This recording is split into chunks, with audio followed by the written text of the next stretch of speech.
since we can experience it pervading our whole body, we actually start the work by inhabiting the body. So our consciousness becomes everywhere in the body. And at that point, it becomes much more subtle and it becomes undivided. And that means that we can experience our whole being all at the same time. Yes. Now, you need to put the word relative in front of all of these claims. Right. So relatively parent, whole, right. And at the same time, as we experience ourselves living inside our whole body, when it comes to a certain point, a certain degree, then the constructed barrier between self and other naturally dissolves. And we find that this undivided space or consciousness that we uncovered in our own body actually even pervades the table and the walls and the chairs, a kind of transparency, unified transparency.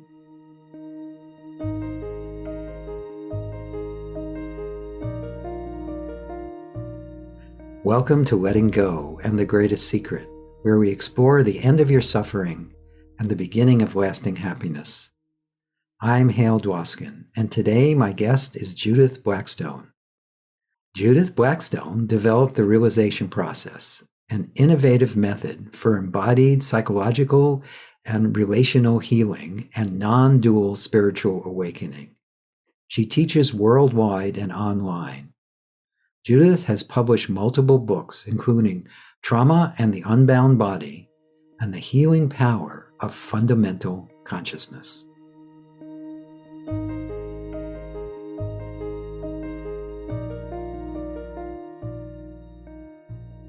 Well, the work I'm doing now is, of course, central to my life, one of the central things to my life, that and my relationship with my husband. It's called the realization process, and I've developed it over maybe the last 40 years. And it's a way of uncovering in ourselves a very subtle dimension of consciousness that we can actually experience. I don't really know what it is, but we can actually experience it pervading our body and pervading our environment as well. So it gives us a sense of our internal wholeness, and at the same time, it gives us a sense of oneness with everything around us. Now, my background in developing that is as a young person, I had been a professional dancer. And in my mid-20s, I injured my back. And being in my mid-20s, of course, I thought my life was finished. And it was quite a loss because I'd been a professional dancer since I was 10 and worked very hard, as dancers do, to make this very hard toned body. And then it all began to fall apart. And I was still having people come to my loft where I lived in downtown Manhattan to take dance classes. That's how I made my living. So as I began to heal myself, out of desperation to recover some of the sense of well-being that I had felt before the injury, as I began to find ways to balance myself, I began to teach that to the people coming to the classes. Instead of learning how to dance, they were now learning how to tune into the core of their being and so forth. And, and that's how it started. Now, from there, I went on a long journey. I mean, that was many years ago. I studied Zen Buddhism. I lived at the Zen monastery for a little over a year. I studied Tibetan Buddhism. I live in Woodstock, New York, right by one of the main Kagyu monasteries. And I had an Indian teacher for many years, 20 years. So I learned a kind of Advaita Vedanta from him, kind of non-dual Hindu techniques and understanding from him. So that's my spiritual background and my professional background. Great. It sounds rich and varied, and your quest, the search, or whatever you want to call it, is basically what led you to this process then that you now teach. Yeah, absolutely. I was desperate to heal. And I soon realized, or after a few years, I realized that it wasn't just a matter of regaining my physical agility, but that there were many layers that needed to be healed. I left out an important part of my background, and that is that I also trained as a psychotherapist and was in private practice for 35 years as a psychotherapist. So I, of course, that was started out, of course, as a necessary healing for myself, psychologically, physically, spiritually. Had to cut through many layers Yes. to get through to something that did feel real to me. Great. And how would you describe this indescribable unicity that all is? How would you put that into words? Well, of course, I've spent the last 30 years trying to put it into words, both teaching and writing about it. So I do describe it in many different ways, but as what is experienced as a level of consciousness or spaciousness. But it's more than spaciousness, because it feels like who we are when we get to it. And since we can experience it pervading our whole body, we actually start the work by inhabiting the body. So our consciousness becomes everywhere in the body. And at that point, it becomes much more subtle and it becomes undivided. And that means that we can experience our whole being all at the same time. Yes. Now, you need to put the word relative in front of all of these claims. Right. Relatively. Parent, right. And at the same time, as we experience ourselves living inside our whole body, when it comes to a certain point, a certain degree, then the constructed barrier between self and other naturally dissolves. And we find that this undivided space or consciousness that we uncovered in our own body actually even pervades the table and the walls and the chairs, a kind of transparency, unified transparency. Absolutely. And is there anyone experiencing that, or is that just spontaneous? I'm quite an advocate in my own work that we don't disappear, that we don't lose a sense of our own existence. Whether that's the same I in all of us, I don't know. That's a metaphysical question, but it definitely feels like I am, and not some sort of transcendent I am, that overtakes us, but I am.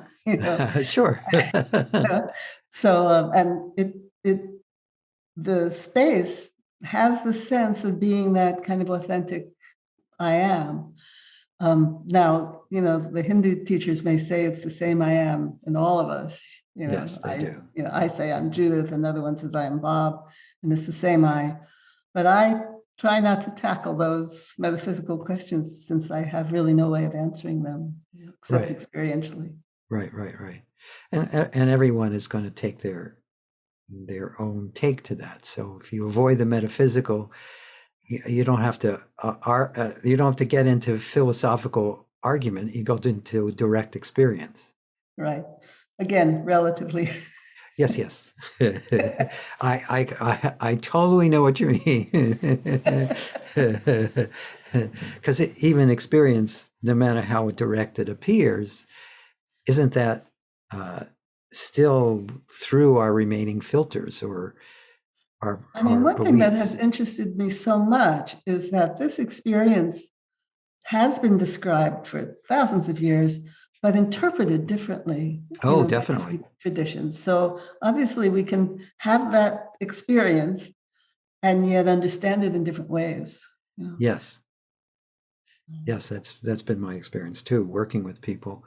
They have many interpretations. Yeah. Yes. Which is no problem. Yeah. Right. Yeah. Yeah, that it's all part of what's happening, all the different interpretations. Sure. Whatever helps you make sense of it all. Right. And I always know that we're getting into trouble once we've made sense out of any of it. Yeah, I don't think we can, I really think we have to live with the fact that that question hasn't yet been answered. Right. Definitely. So what can you share about your work itself? Because again, when someone has a process they share or a work that they do, I highly encourage them to share of much of it as you can in this in a short the short space that we'll have to talk together, so that people can come away with tools or tips or techniques or just perspectives that they'll find helpful. So, is there anything you'd like to share along that line? Well, the realization process is a series of practices. I mean, I could certainly teach a practice if you would Oh, like me absolutely. to No, take no, up the rest of the, oh, how much? absolutely. Okay. But let me just Again, say whatever that you feel comfortable about, and please frame it too. I know you're not just going to pull a practice out of the air. You're going to want to describe it first, I'm sure. we started in the work with two main practices. One is the attunement to what I call fundamental consciousness, this level of consciousness, and the other is the core breath. And the attunement to fundamental consciousness, we start by inhabiting our body and living with, not being just aware of the body, but actually being present within it, which is really quite a different experience. And in doing that, we actually uncover what seemed to be already present, so seem to be inherent qualities of our being. So we can actually feel a sense of our power, of our sexuality, of our love. We can actually even feel our intelligence in our head. And so we uncover these qualities of being. And then we work with finding the space outside the body and experiencing that the space is the same inside and out. Now, that's a volitional attunement, of course, and the realization itself is not a volitional attunement. It's the Buddhists have a wonderful term for it. They call it self-arising. It appears, we find ourselves there, but only after, I believe, the hard work of attuning to it and making that deep inward contact with ourselves, so that when we do let go into fundamental consciousness, we don't let go from the surface of ourselves in that kind of energetic, expansive way, but we let go from within our entire body and being. So the oneness that we experience is not a oneness out there, but it's really a oneness that includes our own being. So that's one exercise, and that takes 35 minutes. I'm not going to teach that right now. But the other one is the core breath, and that I can easily do in just a few minutes. Sure. At least part of it. And that's attuning to a very subtle channel that we can experience. Again, don't know what exactly it is. We can experience it running vertically through our torso, neck, and head. And this channel, those who are listening who have done spiritual practice in the Hindu tradition will recognize that probably as Sushumna. That's that channel along which the chakras are conceived of. And in Tibetan Buddhism, it's referred to as the central channel. Yes. So a very important part of ourselves, more a location than an actual anatomical thing. But when we get to that depth, that internal inward depth of ourselves, we find this core of oneness, core of internal unity that feels like both the deepest contact we can have with our own individual being, and at the same time, our entranceway into that oneness. And I think the reason that it is mentioned so importantly in both Hinduism and Buddhism is it is an entrance, it is a portal into that self-other oneness. But in the realization process, we're also concerned with that maturing of the individual being. So it's also quite important to me that it's also the deepest contact we can have with our own being. So it's a two-way street. Absolutely. Yes. Two things happen in the same way, Yes, at the same time, the oneness and the separate wholeness. Yes. So we go into three main points in the realization process: the center of the head, the heart center, and the pelvic center. Yes. Now, the center of the head is a very interesting point. It's not the forehead. It's not the top of the head, seventh chakra. It's really in the internal depth of your head. So you may be able to find it finding your way deep inside your own head. Yeah, that's right. And bring your breath into the center of your head and back out again. So the breath comes into both nostrils Makes a single stream of air that can go right through to the center of your head. And then the exhale is release, goes wherever it goes. Now, just by being in the center of your head, you may be able to feel that it enters you into your internal wholeness, that it gives you access everywhere in your body at once without leaving the center of your head. And now, initiate the breath from within the center of your head, as if you had air there that you could breathe within the center of your head. So this can be a long breath, it can be plenty of air, but it's a very fine thread of breath.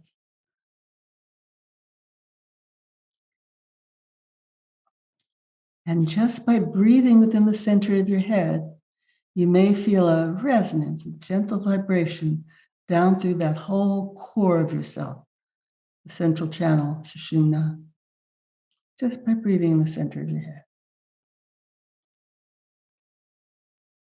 So do this gently, right? Especially if you've never done it before. Just gentle, thin, fine breath. And feeling that resonance down through your whole core.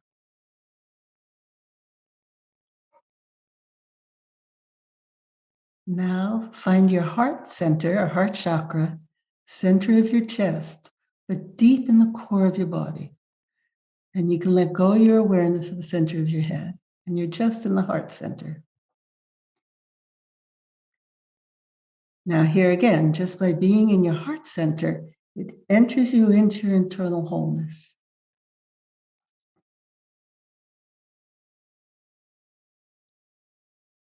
And now initiate the breath within the heart center. And it's just that fine thread of breath. In fact, it's like bringing the breath through the eye of a needle.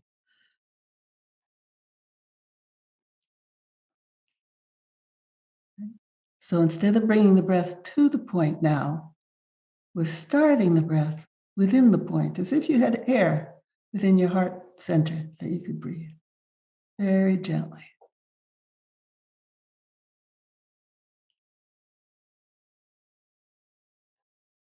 And just by doing that, you may feel a little vibration throughout that whole core of yourself again. And this time it will be upward and downward, the whole core.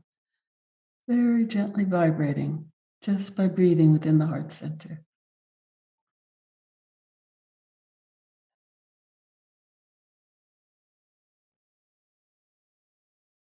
Now, it might help you to imagine that someone that you like has a fingertip right behind your heart center, so the center of your back, and is touching you gently there. And you find that person's fingertip. And then you draw the breath right there where that fingertip is. So it's that deep.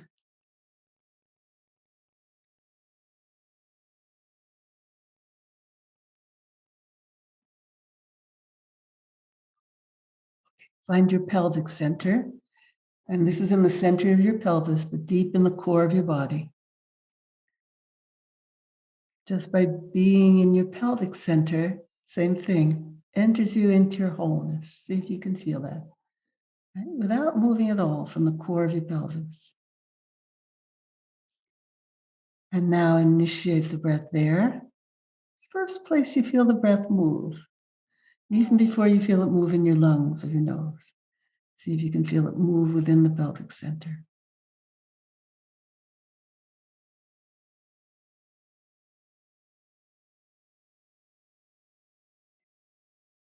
And just by breathing within the pelvic center, you may be able to feel that gentle vibration throughout your whole core.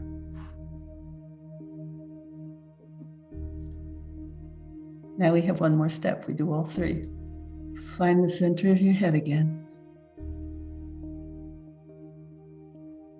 Find the center of your head and your heart center at the same time. Now, if you can, add in the pelvic center as well.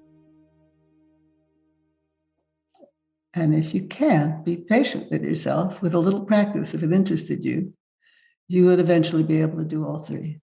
But for now, 2 or 3 is fine. And just by being in those, I'm going to say 3 points, it enters you into your internal wholeness. So you're in the center of your head, your heart center, and your pelvic center. And without moving from there, you can experience the whole internal space of your body.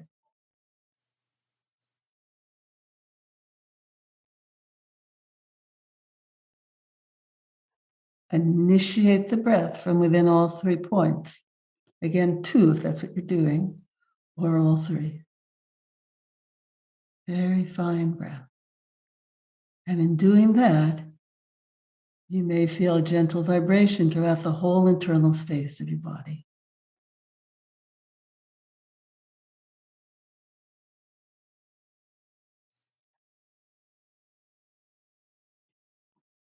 Here's an advanced part of it for those of you who want it. Find the space outside your body, the space in your environment.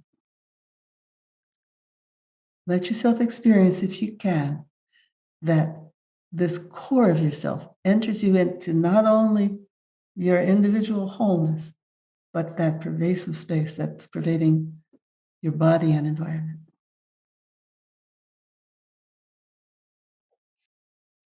Okay, great. Thank you. Thank you. That was beautiful. Yeah, breathing, when you bring in breath, it does open, center, align, and dissolve things. Yes. Yeah, the breath and the energy system become unified there in the core, and then we can feel it everywhere. Yeah. Yes. Yeah. Beautiful. So, what else? Anything else that you feel like sharing about your work or your perspective that you think would be helpful to people? Well, it does create a one path out of psychological healing and spiritual maturity. I think that's an important aspect of it. And that's an understanding that I think is coming into the spiritual field as a whole these days, that Yes, definitely. we're starting to get beyond that terrible spiritual bypassing and really knowing that to really experience this core level of ourselves does require some psychological understanding of ourselves and even release work. So the realization process has as one of its aspects something called the healing ground work, where we actually, as we work with inhabiting body, we notice where it's not so easy to inhabit the body. Yes, yes. And then we work with releasing those constrictions that are preventing us from fully inhabiting ourselves and fully letting go of ourselves into fundamental consciousness. And in doing that, it's not meant to be done just on its own. It's meant to be done in the context of dialogue and understanding how and why we constricted ourselves in that way. So you do work with trauma too. Can you tell me how that all fits in with this?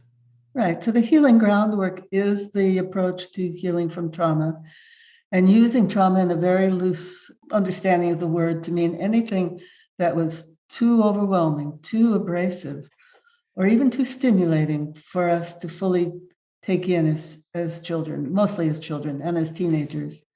And if the abrasive circumstance is really prolonged and intense, even as adults, we can constrict ourselves to protect against the full impact of that. We can also constrict ourselves in order to hold back whatever might be met with trauma or with lack of nurture or with anger from the people who are important to us. And we also mirror our parents' holding patterns. Very much so. Right? So in that way, what we're calling trauma here is passed down generation to generation.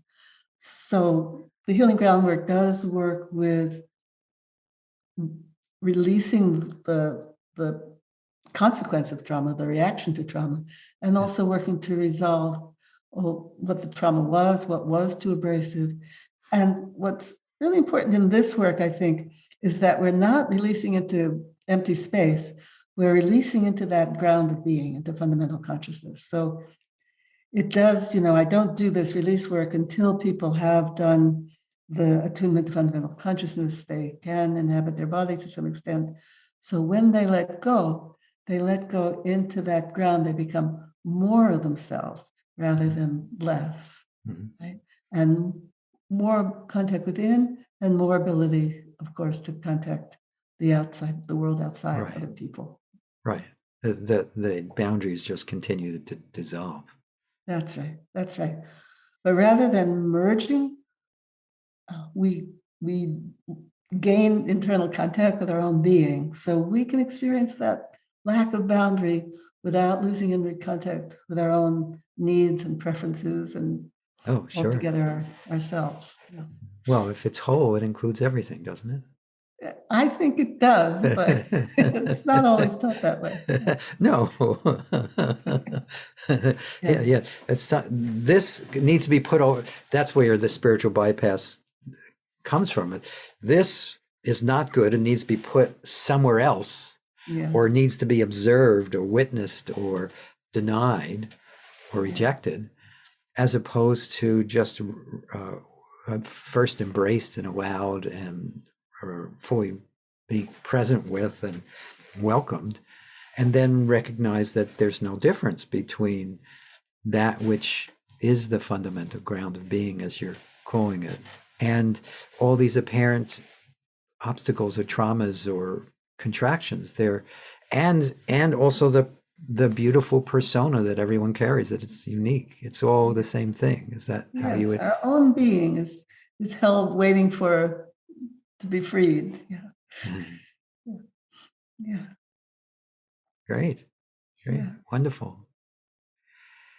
So again, some of what you do is very similar to what we do. We Yes, I know that from Teresa. Yeah.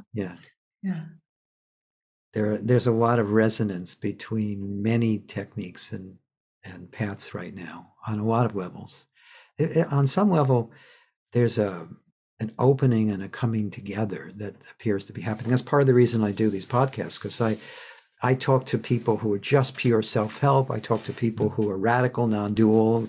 It's interesting. There's a non-dual perspective based on the Hindu tradition, and there's a non-dual perspective based on the Buddhist tradition. And it's the same thing, but it's expressed differently. And then everything in between. And it's a good thing it all exists. Yes. Well, it's all part of the perfection. The way I see it or experience it is that it's all exactly as it's just as it is, and it's perfect in that way. Yeah, so we don't need to shut anything out. Right. So anything else you'd like to add or talk about? I'm flexible about how this goes. Well, I don't have anything from my side. I mean, of course, I can talk. There's a couple of more aspects to the realization process, and one is relational work, where there's a series of practices to be practiced by two people together. Yes. Specifically to be able to keep contact with oneself and experience oneness with another. We do that core to core, like the core breath that we just did. We can do core to core with another person. Very interestingly, sometimes when I'll introduce the work to a group, just by finding our own heart center, for example, it resonates with all the other heart centers. Yes. There really is just one center. Yes. But we each do experience it as our own center. So there's a whole wing of the work, and that's called the empathic ground. And that's the relational aspect of the work. And then there's the movement aspect, which of course is how it started, Right, because of your background. That's right. So I'm still teaching that, and then of course a very modified, transformed way. Yes. So can you talk about that a little bit? Obviously, you're not going to do a dance class or a movement class a Zoom call or on a podcast, but I have. yeah. Well, we've all gotten very creative over the past few years. That's right. Yeah, I think I'm finally getting really the hang of this Zoom thing. Yes. The amazing thing about the transition that I went through from being a very trained, highly trained and skilled dancer, where I was taught to, tighten one leg, for example, so that I could lift that other leg up and twirl it around. But when we inhabit our body and know ourselves as this undivided ground, if we move even one hand or even one finger, the whole internal space of our body is engaged in the movement. Yes. So even to move one part is a moving of our whole. And so that's what I'm teaching. And along with that becomes incredible economy. What used to be like a real struggle to get that leg up, now becomes fluid and very easy. That was the first thing that I noticed when I started to heal myself and retrain. For a while, I thought I would go back to being a dancer with this kind of new understanding and contact with myself. And that was the first thing I noticed, is that it just was so easy. I could jump and it would just go way up. Right. Well, that's amazing. But that's how it is to know yourself as that very light, transparent level. Yeah, the heaviness leaves the body. That's right. We open to currents that move through the body. Sometimes when people first inhabit their body, they feel, really tied to the ground. Yes. Dense. They'll never walk again, right? Right. if they've been avoiding it their whole lives, suddenly recognizing there is a physical, it's like, oh my God. That's right. Yeah. I mean, for myself, even as a dancer, I used to live way above myself, I thought I was 6 feet tall, Right. And then inhabiting the body and coming all the way down to the ground, realize, oh no, I'm on the earth. But then the earth has a wonderful surprise for you. And, all this energy moves through the body then and makes it very light and buoyant. Yeah, it's beautiful. Yeah. Beautifully put too. So, but just moving your hand, you can move it in that way, can't you? It's not just. That's right. So if you want a short practice, people listening, please. You can, sitting here, if you're sitting, you can just rest your arms down by your side. Take a moment to feel that you're in your whole body. I know we haven't done the practice for that, but you may be able to feel that. So not just aware of your body, but actually present within it and present within your arms.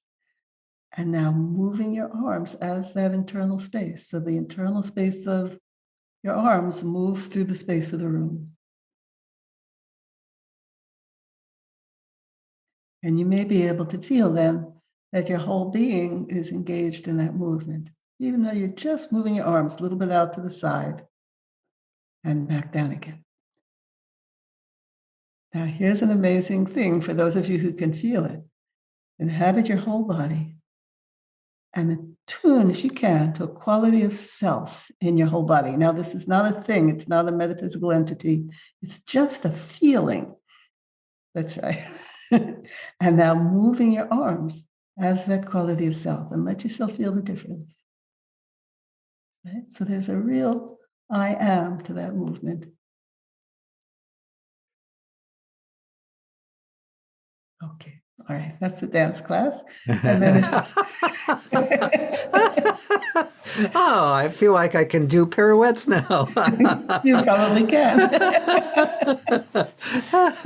Actually, what I experienced when I was doing the arm movements is that I felt like there was this unmoving space that was became more aware of the unmoving space that was both within and without the body. And so there was this movement. It almost felt like just a flow of energy, as opposed to a physical movement. Yes. Yeah. The name for the movement aspect of the realization process is called stillness moving. Oh, still. Oh. Yeah, remove that. Yeah. So we can actually experience ourselves on those three levels: physical matter. And when I teach this in a group and I have everyone attune to themselves as physical matter, you can feel everybody separate into little clumps of matter. And of course, many people spend their lives as that kind of separate Yes, clump of matter. And then I ask people to attune to themselves as energy, flowing, streaming, pulsing, vibrating energy.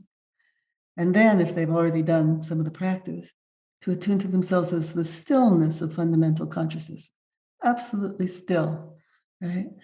And the interesting thing is, when we know ourselves as that stillness of fundamental consciousness, we also get to the most subtle level of our energy system, little tiny spanda, little tiny vibration in the space. Yes.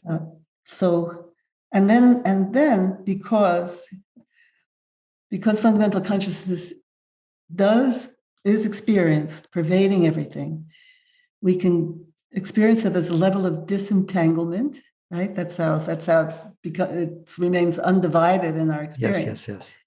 Everything moves through it. So our energy system then becomes freer and more fluid, moving through that stillness. Yes. Beautiful. It's hard to come up with questions when there's just empty stillness.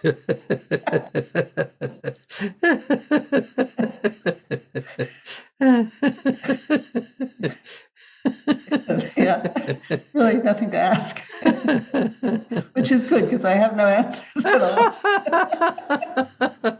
That's a good thing. I always worry when I don't really worry, but there's always a little suspicion when someone feels like they have the answer. That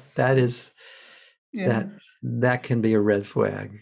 Especially if you've done a bit of reading and you know this other answer over here that contradicts that one. Right. Well, as long as you're using language, there is contradiction. Language itself is a contradiction. It's symbols representing concepts about that which is appearing, as opposed to, and that's really difficult to be expressed. Yeah. Good. Well, this was fun. Anything else you'd like to share with all of us? Not really. It's been lovely to meet you, as I Likewise. had a feeling it would be. Likewise. Is there anything you're up to right now that you want to talk to people about? Well, I've got several teacher trainings coming up. What we do with the realization process. If you're interested, there's a website, realizationprocess.org, and I teach workshops and I teach teacher trainings, which I love to do. I teach people how to teach the work. And there's a Healing Ground training coming up in October, online, 6-month online training. Then there's also an embodiment training, and we also do a meditation training. That's all on the website. And then we do workshops, Healing Ground workshops, and wonderful. Subtle Core. There's a Subtle Core workshop coming up, and then there's a lot of wonderful senior teachers now who have been teaching the work for a long time, and they're all listed on the website along with all the events that they have coming up. So if people want to go further, it's all there to be. Oh, perfect. And we'll put that all in the show notes too, whatever you want to put in the show notes. Okay. Great. Well, thank you so much, Judith. It was a pleasure to spend time with you and hear about your wonderful work. And I hope people will explore it. Thank you very much. Thank you.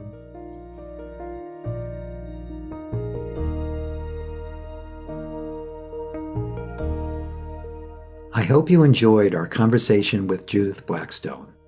You can learn more about Judith at realizationprocess.org. That's realizationprocess.org. If you've enjoyed this podcast, please subscribe so you have immediate access to future episodes. Please give us a 5-star rating and share it with the people you care about. If you'd like to learn more about my work, my mentor Lester Levinson's work and the Sedona method, please visit www.sedona.com. As you explore our site, you learn the key to lasting happiness, success, peace, and emotional well-being. We have books, courses, events, and plenty of free material to explore. Again, go to sedona.com. That's SEDONA.com. Thank you for being here, and we'll catch you in the next episode of Letting Go and the Greatest Secret.